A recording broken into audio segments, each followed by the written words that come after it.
अभी तक आप लोग क्या लिखने का प्रयास किए? अभी तक आप लोग लिखने का प्रयास किए गुट निरपेक्षता नीति, यही ना? आप लोग लिखने का प्रयास किए कि द्वितीय विश्व युद्ध के उपरांत विश्व राजनीति का, एक बार थोड़ा सा मिला लीजिए, विश्व राजनीति का दो ध्रुवों में विभाजन हो चुका था, यानी दो गुट में बटा था। साम्यवादी सोवियत संघ और पूंजीवादी अमेरिका द्वारा संसार के, है ना, 9 स्वतंत्र देशों को अपने अपने गुटों में शामिल करने तथा इन देशों की शासन प्रणाली को अपनी विचारधाराओं के अनुकूल, अपनी, ठीक है ना, अपनी विचारधाराओं के अनुकूल ढालने के भरसक प्रयास किए जा रहे थे, यही ना? ऐसे विश्व परिदृश्य में भारत ने विश्व राजनीति में अपनी पृथक पहचान एवं स्वतंत्र अस्तित्व बनाए रखने के उद्देश्य से गुट निरपेक्षता नीति का अनुपालन किया, है ना? पैराग्राफ चेंज कर दीजिए, लिखिए, लिखिए, गुट निरपेक्षता को अपनाए जाने के कारण, गुट निरपेक्षता को अपनाए जाने के कारण निम्नलिखित हैं। गुट निरपेक्षता को अपनाए जाने के कारण निम्नलिखित हैं। पहला कारण लिखिए, नंबर 1, भारत किसी गुट में शामिल होकर, भारत किसी गुट में शामिल होकर विश्व में अनावश्यक तनावपूर्ण स्थिति, विश्व में अनावश्यक तनावपूर्ण स्थिति पैदा करने का इच्छुक नहीं था। भारत किसी गुट में शामिल होकर विश्व में अनावश्यक तनावपूर्ण स्थिति पैदा करने का इच्छुक नहीं था। दूसरा, भारत किसी भी गुट के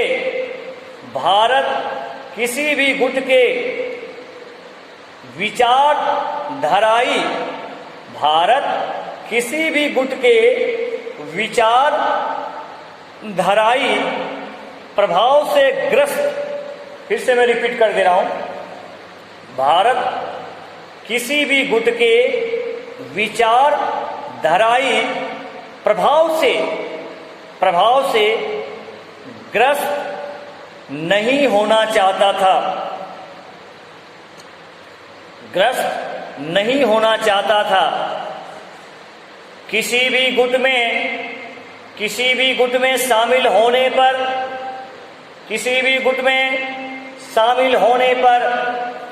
भारत की शासन प्रणाली, किसी भी गुट में शामिल होने पर भारत की शासन प्रणाली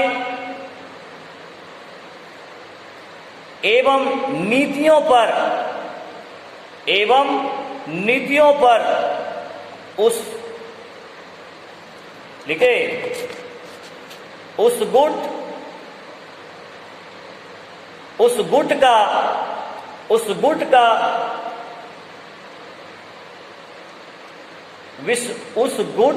ऐसा लिखे, उस गुट विशेष के नेतृत्व का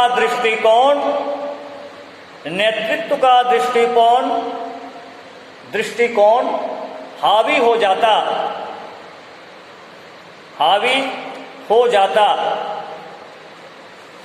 जाता। तीसरा लिखिए, भारत की भौगोलिक सीमाएं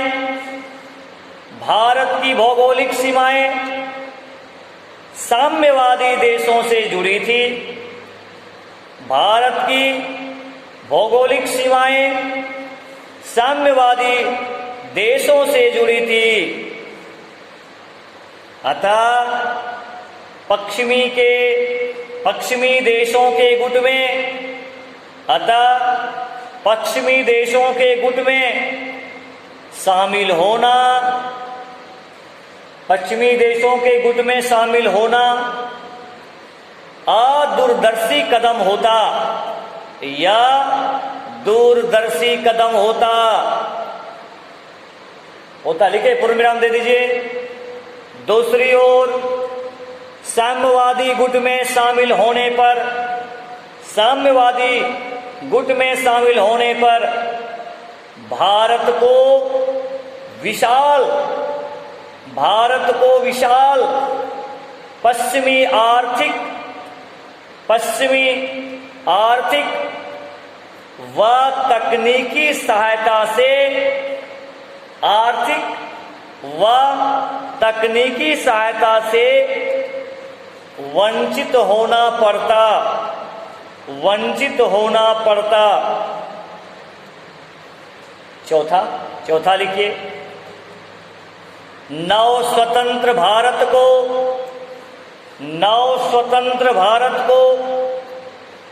आर्थिक विकास हेतु दोनों गुटों में समग्र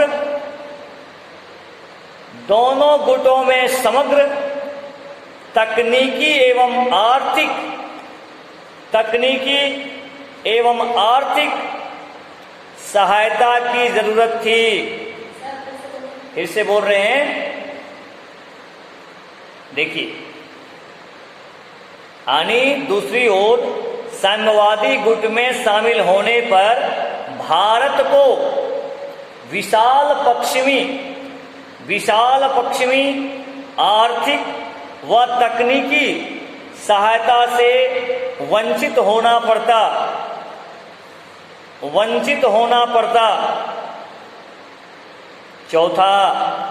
चौथा लिखिए, है ना, चौथा पॉइंट दीजिए। नव स्वतंत्र भारत को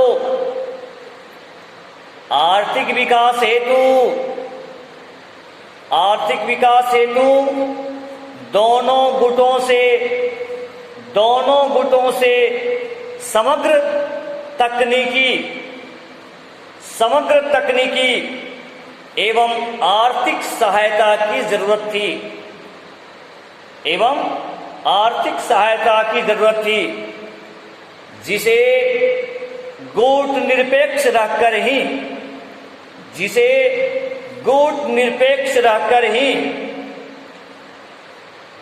प्राप्त किया जा सकता था। पांचवां, गुट निरपेक्षता का सिद्धांत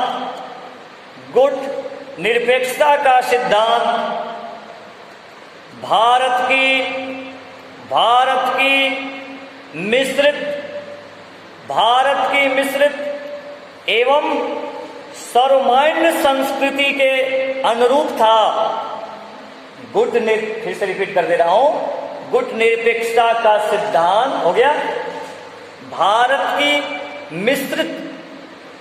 मिक्स्ड जिसको बोलते हैं, मिश्रित एवं सर्वमान्य संस्कृति के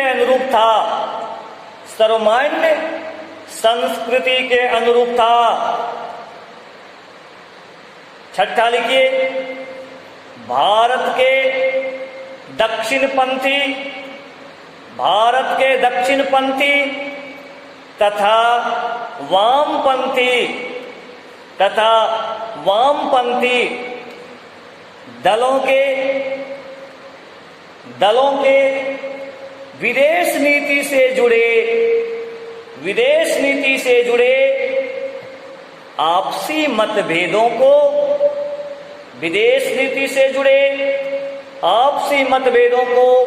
समाप्त करने का सर्वमान्य सूत्र, फिर से बोलो क्या, समाप्त करने का सर्वमान्य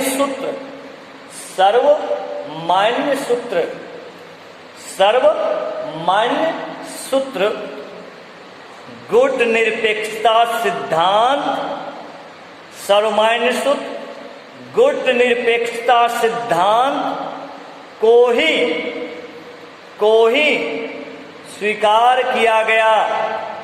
स्वीकार किया गया।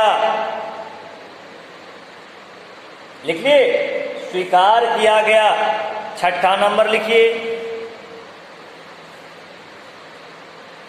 सातवां होगा ना, सातवां लिखिए। गुट निरपेक्षता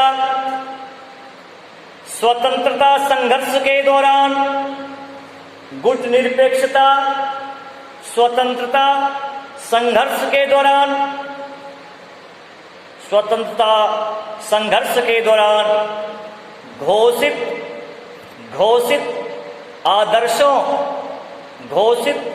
आदर्शों एवं मान्यताओं का पोषण करती थी। घोषित आदर्शों एवं मान्यताओं का पोषण करती थी। पूर्ण विराम। या गांधीवादी विचारधारा के सर्वाधिक निकट थी। गांधीवादी विचारधारा के सर्वाधिक निकट थी।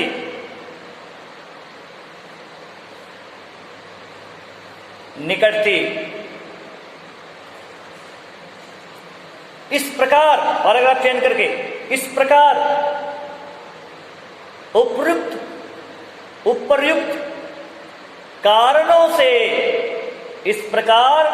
उपर्युक्त कारणों से भारत ने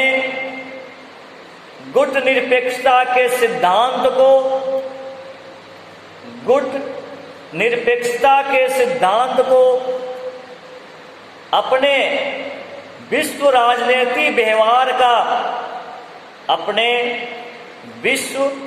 राजनीतिक व्यवहार का प्रमुख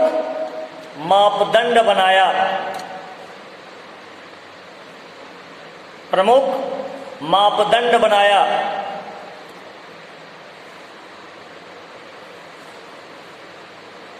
ठीक है, आगे लिखिए। भारत की, पैराग्राफ चेंज करके पॉइंट बना करके ऊपर में, भारत की गुट निरपेक्षता के प्रमुख लक्ष्य, भारत की गुट निरपेक्षता के प्रमुख लक्ष्य डैश, प्रमुख लक्ष्य में लिखिए।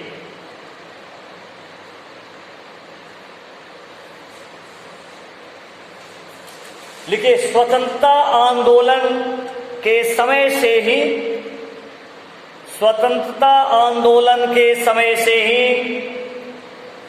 भारतीय नेताओं पर, स्वतंत्रता आंदोलन के समय से ही भारतीय नेताओं पर कुछ मान्यताओं का स्पष्ट प्रभाव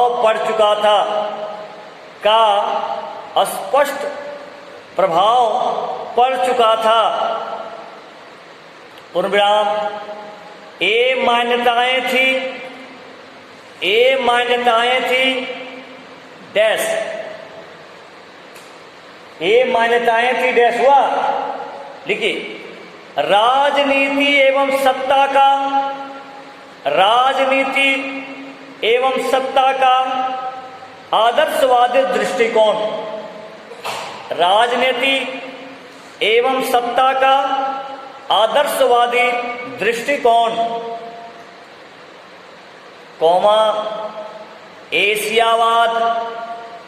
एशियावाद, देखिए एशियावाद, कॉमा दे दीजिए, पश्चिमी लोकतांत्रिक प्रणाली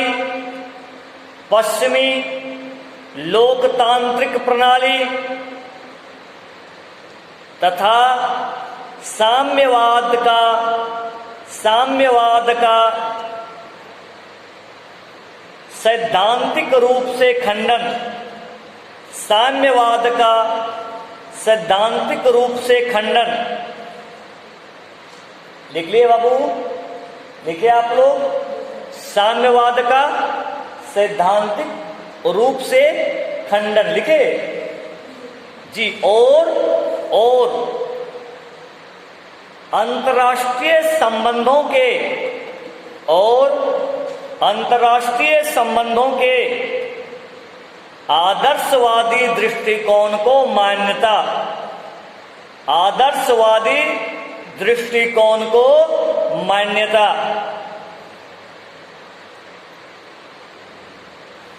पैराग्राफ चेंज कीजिए, देखिए, थके नहीं ना, थकना नहीं है। लिखिए, इन मान्यताओं के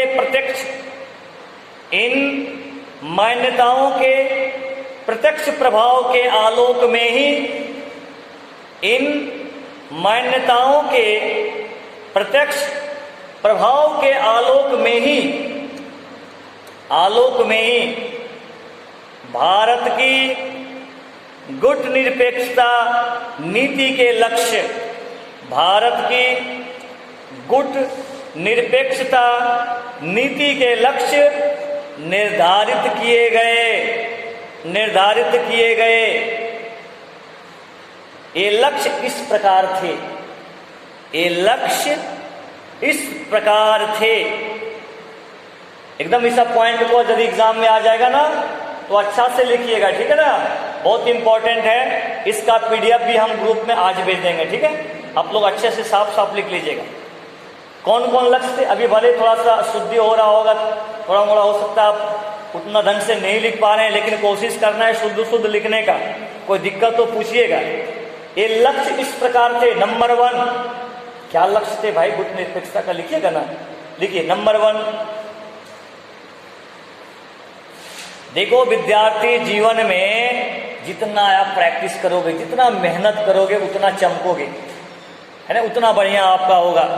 पहला लिखिए, अंतर्राष्ट्रीय शांति व सुरक्षा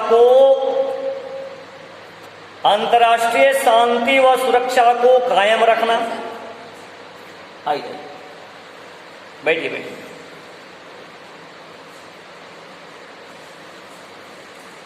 अच्छा, एक काम कीजिए आप लोग, मुझे लग रहा है कि लोग थक रहे हैं। चलिए, पीडीएफ में भेज दूंगा, अब इस पहले समझ लो, मैं जो बोल रहा हूं उसको ध्यान से समझिएगा। इसका लक्ष्य पहला क्या था? अंतर्राष्ट्रीय शांति मतलब समझ लो, झगड़ा झंझट क्या नहीं, सब शांति से रहे। अंतर्राष्ट्रीय शांति व सुरक्षा को कायम रखना और उसका संवर्धन करना। दूसरा लक्ष्य था उपनिवेश के लोगों के आत्मनिर्णय अधिकार को बढ़ावा देना। तीसरा है समानता पर आधारित, तीसरा क्या लक्ष्य था गुट निरपेक्षता का? समानता पर आधारित विश्व समुदाय की स्थापना तथा रंग भेद का विरोध। आपको पता है पहले रंग के आधार पर लोग भेदभाव करते थे, गोला काला। अंग्रेज क्या था? गोरा, और काले लोगों के साथ वो भेदभाव करता था। आपको मालूम होना चाहिए हमारे गांधी जी को भी ट्रेन से उठा के फेंक दिया गया था, क्योंकि वो फर्स्ट क्लास बोगी में यात्रा कर रहे थे। समझ रहे कि नहीं? यानी रंग भेद, तो रंग भेद नहीं समाप्त, रंग भेद समाप्त होना चाहिए कि नहीं? ये चमड़ी गोरी हो चाहे काला हो, ये क्या महत्व रखता है भैया? आपका सोच बढ़िया होना चाहिए, आप सही होना चाहिए।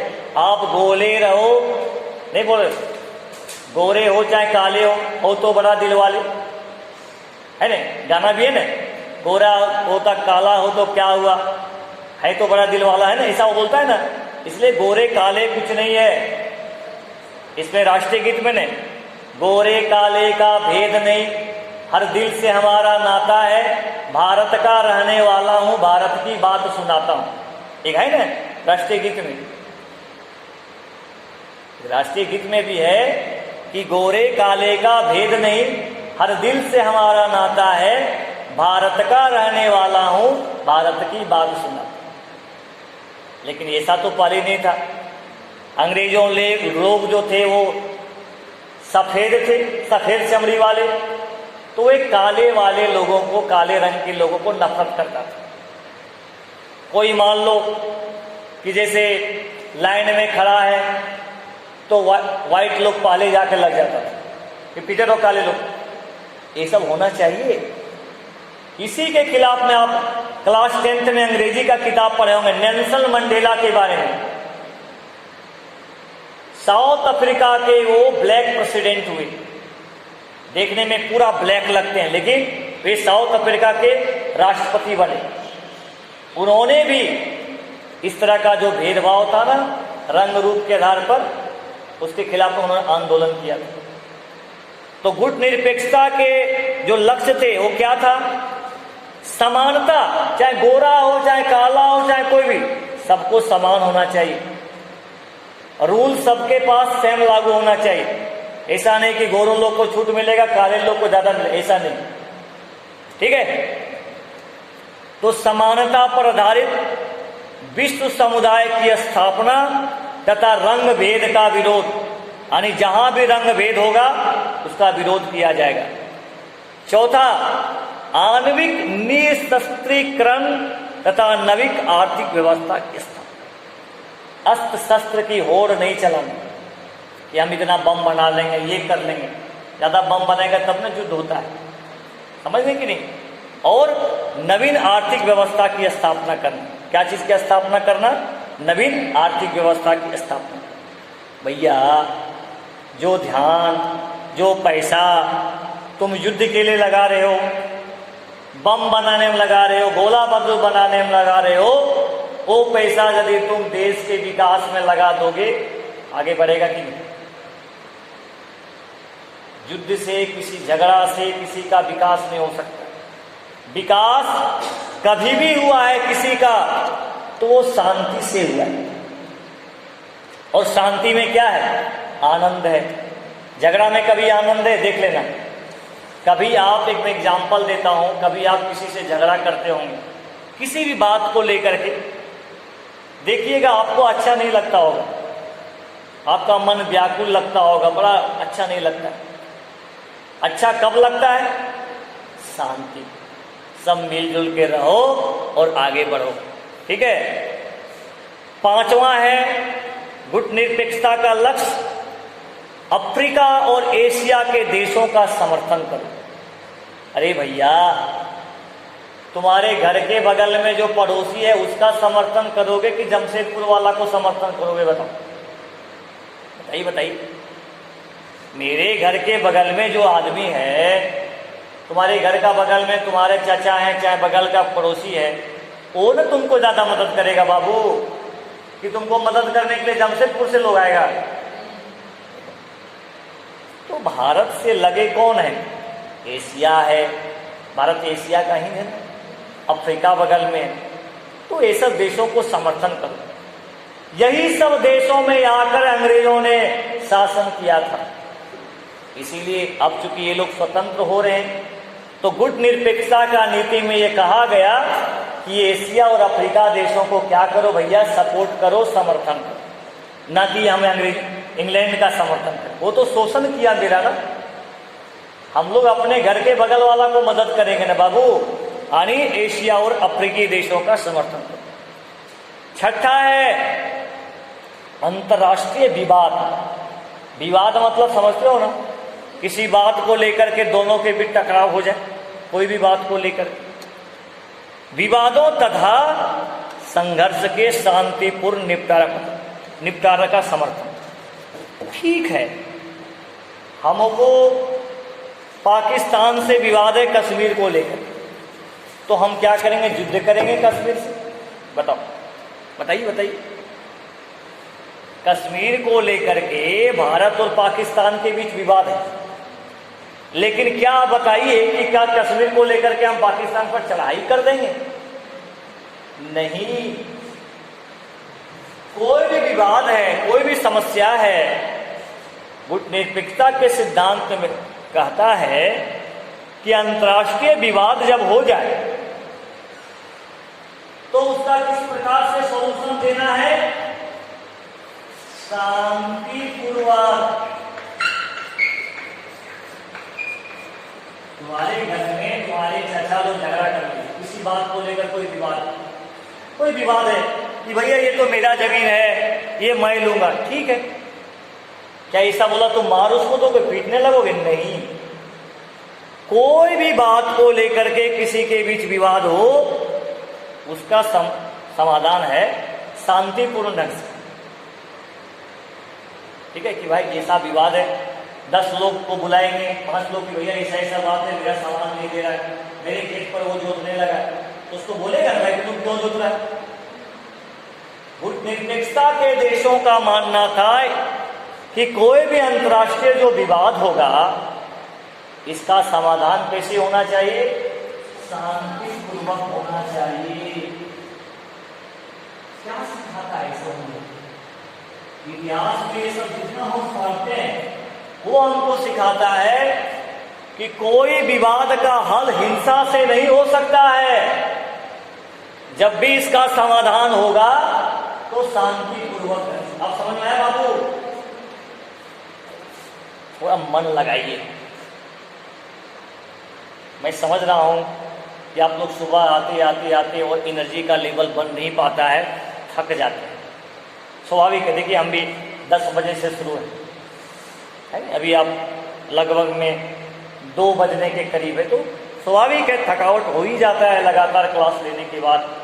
आप लोग भी सुनते सुनते दिमाग काम करना धीरे धीरे बंद कर देता है, वो मैं जानता हूँ, लेकिन क्या करोगे, कुछ तो पढ़ना है ना, ठीक है। चलिए ध्यान रखिएगा। आगे है संयुक्त राष्ट्र व्यवस्था के अंतर्गत ही उपयुक्त लक्ष्यों को सिद्ध करना। अरे संयुक्त राष्ट्र एक संस्था है, इसको बोलते हैं यूएनओ। देखो संयुक्त राष्ट्र संघ को क्या बोलते हैं?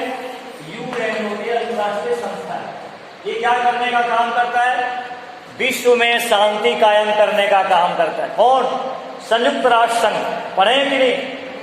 इसका स्थापना 24 अक्टूबर 1945 को हुआ था। 24 अक्टूबर 1945 को हुआ था।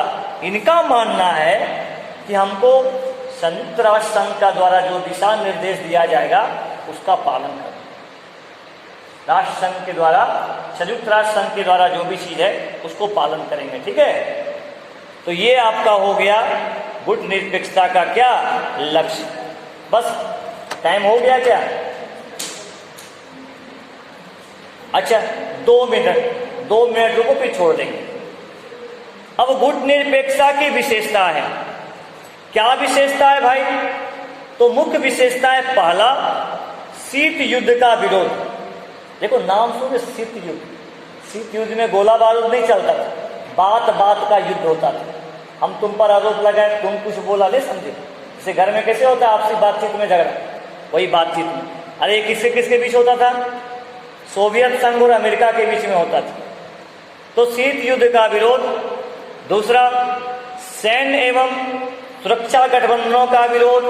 तीसरा, शक्ति राजनीति से निर्भरता। चौथा, स्वतंत्र विदेश नीति का समर्थन। मतलब मेरा अपना अलग फॉरेन पॉलिसी होगा, इसमें किसी का कब्जा नहीं होना चाहिए, दबाव नहीं होना चाहिए। स्वतंत्र विदेश नीति का जो है सो है ना समर्थन। शांतिपूर्ण अस्तित्व तथा यह हस्तक्षेप, मतलब हम तुम्हारे मामले में हस्तक्षेप नहीं करेंगे। अलगाववाद की बजाय क्रियाशीलता के निरति, मतलब सब लोग मिलजुल के चलेंगे, है ना जी। कूटनीतिक साधन तथा वैधानिक स्थिति नहीं। गुट निरपेक्ष देशों की गुटबंदी नहीं। गुट नहीं बनाना है कि अच्छा 4 देश हम लोग एक गुट में, गुटबंदी नहीं बनी। गुट निरपेक्ष का जो सिद्धांत है उसके जो मेंबर होंगे सभी लोग उसको मानेंगे। इन्हें कि मेरा सोच कुछ दूसरा है, आपका सोच अलग, अलग अलग गुट बना लो। जैसे परिवार में ही 2-2 सदस्य टूट जाए कि मेरा ये गुट है मेरा, तो फिर क्या आगे बढ़ेगा? नहीं बढ़ेगा। एक साथ रहेगा तब ना आगे बढ़ेगा। यदि गुटबाजी करेगा तो फिर आगे बढ़ने वाला नहीं है। विकास के लिए आपसी से, भैया तुमको कोई चीज नहीं तो मेरा से लो, मेरे पास कुछ नहीं तो आपसे ले लो, तो आपसी सहयोग से ही आगे बढ़ा जा सकता है। ऐसा गुट निरपेक्षता की विशेषता है। नव उपनिवेशवाद का विरोध। अब आगे चल करके कोई नया देश ये सोचे कि हम वो देश पर जाके कब्जा कर लेंगे, ऐसा नहीं होना चाहिए।